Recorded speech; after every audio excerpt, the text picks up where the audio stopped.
Mhm. Pwede po ba yung exposure, like disturbance? Like for example, fire po that like affects the soil also. Okay, next. NO2, Melody Dumanig. Microclimate factors. Okay, next. Okay. NO1, Sige, last na to. NO1, Bernadette Gestupa.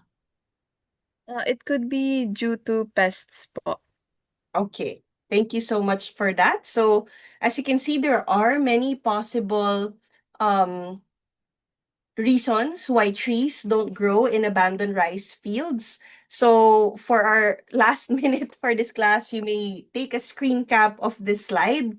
Your task is to determine a study to determine the role of any of these or anything that you can think of in terms of tree growth. So you fill in the factor for that blank. It could be soil nitrogen, flooding, shade, herbivory, pests, salinity, fungi, whatever you think of. And your deliverable is a 1 to 2 page design plan. If you can put in a diagram, that would be useful. That completes the fields, the bullet points that you see on the screen, and defends your choices in 1 to 2 sentences for each one. So again, the required fields and what to write under each one, your working hypothesis, your null hypothesis, your experimental objective, etc., etc. Okay, so again, you can screen cap this portion. If you have any questions or points of clarification, I will be here for the next 5 minutes, but it's already 8:45. So for those of you who want to step out of the Zoom room to take your quiz, you may do so now. If you have any questions regarding your homework, please feel free to email me or send me a message in Canvas, and we will do our best to answer within 24 to 48 hours. Okay, so good luck with your quiz and see you on Thursday. Thank you so much for your active participation as well. But again, I'll be here until 8:50 a.m. But again, for those who want to step out of the room to take the quiz, you may do so. Good luck with the quiz.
Yeah, everyone, it's 8:50. I'll be closing the Zoom room. Once again, thank you so much for your active participation and looking forward to seeing you all on Thursday. Good luck with the quiz. Bye-bye.